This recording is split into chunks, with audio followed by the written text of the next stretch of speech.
পাহাড় যদি জায়গায় দাঁড়িয়ে থাকতে পারে আর তুমি যদি স্থির থাকতে পারো তাহলে আমি তোমাকে দেখা দিয়ে দেব। কালিমুল্লাহ মুসা আল্লাহর সাথে কথা বলতেন। তুর পাহাড়ে কথা বলতে বলতে একদিন নিজ ইচ্ছা থেকে বললেন, আল্লাহ অনেক তো কথা হয়েছে, এবার আমি দেখতে চাই। অনেক তো কথা বললাম, সাধারণত কথার পরের পর্ব হচ্ছে দেখা, ঠিক কিনা? কথার পরের পর্ব দেখা। অনেক তো কথা হয়েছে, এবার দেখতে চাই।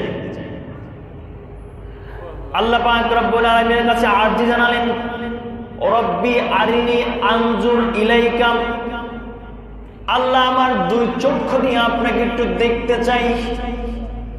আল্লাহ পাক রব্বুল আলামিন বললেন, ক্বালা লাম তারানি, কখনো না, তুমি আমাকে দেখতে পারবা।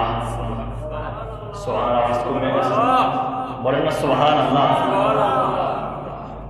তুমি আমাকে দেখতে পারবা? মুসা আলাইহিস সালাম নাফরবান্দা, আল্লাহ এই যে তুর পাহাড়ের উপর উঠছে আর নামবো না, দেখা দিতেই হবে। দেখা না দিলে এখান থেকে নামবো না। তুমি আমাকে দেখা দিতে হবে, অনেক তো কথা হয়েছে, এবার একটু দেখতে চাই। আল্লাহ বলেন, মুসা পারবা না? বলে, আল্লাহ দিয়ে দেখেন না। এখন মুসা আলাইহিস সালাম চাচ্ছেন, আল্লাহ বলছেন পারবা না।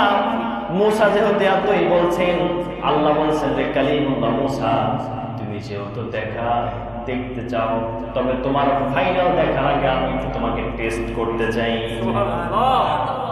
তোমাকে আমি একটু টেস্ট করতে চাই, তুমি দেখার মতো উপযুক্ত আছো কিনা।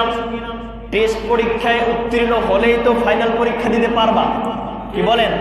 টেস্ট পরীক্ষায় পাস না করলে ফাইনাল পরীক্ষা দেওয়া যাবে না। টেস্টটাকে দিতে হবে, টেস্টে পাস করো, তারপরে ফাইনাল পরীক্ষা দাও। আল্লাহ বললেন, মুসা আগে একটু টেস্ট করতে চাই, যদি পাস করতে পারো দেখা দিব। বললেন, ঠিক আছে, আমি প্রস্তুত।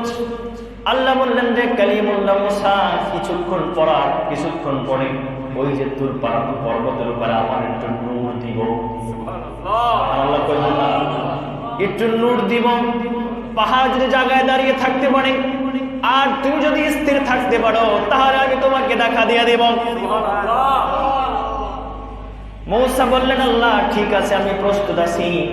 আল্লাহ পাক রব্বুল আলামিন তা পাহাড়ের উপরে একটু দূর সারলেন। ফালাম্মা তাজাল্লা রাব্বুহু লিল জাবালি জাআলাহু দাক্কান ওয়া খাররা মুসা সাইকা।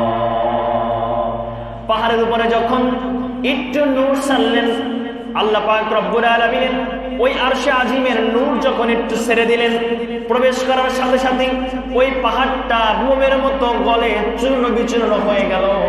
মনে হচ্ছে তোলার মতো আকাশের ভিতর উঠতে আরম্ভ করলো। আর কালিমুল্লাহ মুসা আলাইহিস সালাতু ওয়াস সালাম বেহুশ হয়ে চূর্ণের ভিতরে পড়ে গেলেন। আল্লাহর নূর ছাড়লেন পাহাড়ের উপরে, পাহাড় জ্বলে পুড়ে ছারখার হয়ে গেল। কালিমুল্লাহ মুসা আলাইহিস সালাতু ওয়াস সালাম কিছুক্ষণ পরে যখন হুঁশ ফিরলেন, আল্লাহ এবার জিজ্ঞেস করতেছে, মুসা দেখা তো দিয়েছি, টেস্ট করেছি, বলো এবার তোমার অনুভূতি কি? তুমি কি দেখতে চাও? বলো তোমার অনুভূতি কি, দেখতে কি চাও? আল্লাহ যখন জিজ্ঞেস করলেন, মুসার যখন হুঁশ আসলো, তখন কালিমুল্লাহ মুসা বললেন, ফালাম্মা আফাকা ক্বালা সুবহানাকা তুবতু ইলাইকা ওয়া আনা আউয়ালুল মুমিনিন। কালিমুল্লাহ মুসা বলেন, আল্লাহ আপনি পবিত্র মহান, আর আমি আপনার নিকট তওবা করলাম। সুবহানাল্লাহ, আমি আপনার নিকট তওবা করলাম এবং আমি মুমিনদের মধ্যে প্রথম। তখন আল্লাহ পাক মুসা আলাইহিস সালাতু ওয়াস সালামের তুর পর্বতের উপর একটা নূর ছাড়লেন টেস্ট করার জন্য। কালিমুল্লাহ মুসার সেই তুর পর্বতটা পুরো চূর্ণ বিচূর্ণ হয়ে গেল, ছারখার হয়ে গেল। আল্লাহ পাক মুসাকে বেহুশ করে দিলেন। জিজ্ঞেস করলেন, তোমার অনুভূতি কি, বলো এবার তুমি কি চাও? মুসা বললেন, আল্লাহ আমি তওবা করলাম,